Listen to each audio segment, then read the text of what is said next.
Baik, Assalamualaikum warahmatullahi wabarakatuh. Untuk materi pengantar yang kedua ini, selain materi mengenai definisi dari audit, ini saya kasih gambaran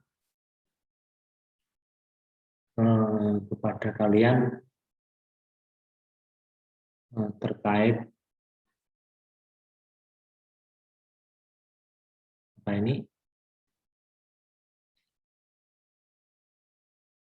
Gambaran mengenai laporan dari audit. Contoh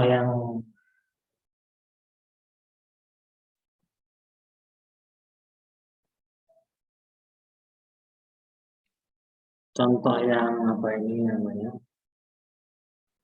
Sorry ya. Contoh yang saya paparkan di sini ini adalah terkait audit hasil kinerja. Jadi belum sampai mengarah pada audit syariah. Ini masih pada tahap laporan hasil audit kinerja. Ilustrasinya terhadap pimpinan Bank Muamalat Indonesia. Di sini dijelaskan mengenai ringkasan dari laporan audit, hasil audit. Auditor di sini menyatakan bahwa kami telah melakukan audit atas kinerja perbankan syariah. Jadi nanti gambaran laporan audit ini seperti ini. Kami telah melakukan audit atas kinerja perbankan syariah yang merupakan bagian dari penilaian yang dilakukan secara sistematis, mandiri, terencana, objektif, dan berorientasi membangun terhadap pencapaian kinerja dan kebijakan manajemen. Audit tersebut dimaksudkan untuk menilai tata cara pelaksanaan, efisiensi, dan efektivitas. Isinya apa? Ruang lingkupnya mengenai informasi latar belakang, kesimpulan audit atau temuan audit, kemudian rekomendasi, terakhir ruang lingkup audit. Nah, ini contoh saja ya, ilustrasi. Kemudian dalam kesimpulan auditnya,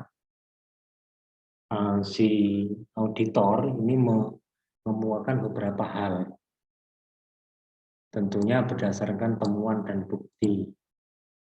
Berarti sebelum menyimpulkan ini, si auditor harus mempunyai bukti-bukti yang lengkap. Setelah mempelajari berbagai bukti yang ada, kemudian dia menemukan beberapa kondisi sebagai berikut. Yang pertama ada perkembangan jumlah aset yang luar biasa antara waktu ini sampai 2 kali lipat. Net income tahun 2014 dengan tahun mengalami penurunan. Perkembangan pembiayaan antara 2011-2012. Pembiayaannya berkembang. 2012 penurunan luar biasa, kemudian kembali naik tahun 2013. Bagaimana kriterianya? Perkembangan jumlah aset seharusnya lebih tepat guna. Perolehan net income seharusnya konstan cenderung naik. Idealnya ini ya. Maksudnya kriterianya idealnya bagaimana? Pembiayaan memegang peran yang sangat vital. Oleh karena itu perkembangan seharusnya lebih konstan. Tidak turun naik, itu tidak. Penyebab apa? Perolehan laba pada tahun 2012 meningkat sehingga pengalokasian jumlah aset meningkat. Tingginya tingkat on per loan, pembiayaan bermasalah pada Bank Muamalat pada tahun 2014 dibandingkan 2010 sehingga berdampak pada net income. Bank Muamalat memutuskan untuk lebih meregulasi, mengevaluasi dan memperketat analisis Ada pengucuran pembiayaan pada tahun waktu 2012-2014. Akibatnya, pengelolaan aset yang cenderung naik secara tidak wajar justru dikhawatirkan akan berdampak berkurang prinsipnya kehati-hatian. Mengganggu algoritma penambur pengelolaan, terjadinya banyak penyesuaian persentase. Tuh. Daftar ringkasan temuan audit, ada perkembangan jumlah aset. Ini ya ringkasannya. Kemudian rekomendasinya apa? Kelemahan yang terjadi pada ada bentuk rekomendasinya. Ini nanti saya share linknya. Nanti silahkan tinggal di download karena ini hasilnya punya mahasiswa di Malang untuk kalian pelajari.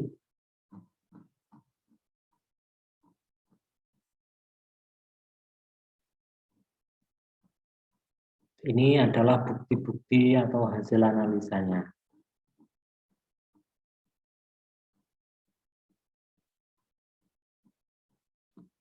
Yang perlu kita ketahui di sini bahwa alur atau format dari lapor legal audit itu tidak jauh berbeda dengan format dari audit secara umum ini. Oleh karena itu, sebelum kita lanjut ke tahap memahami apa itu legal audit, maka kalian harus paham apa itu audit secara umum. Dan ini adalah contohnya. Ini cukup untuk contoh. Tugas kalian adalah kemudian nanti mengidentifikasi contoh ini, kemudian membaca materi yang saya berikan, dan terakhir membuat peta konsep dari dua materi ini. Contoh satu ini, dan kemudian satu lagi adalah materi. Itu ya. Kemudian dibuat peta konsep. Contoh peta konsep dan nanti saya berikan. Sekian, saya rasa cukup. Akhirul kalam, assalamualaikum warahmatullahi wabarakatuh.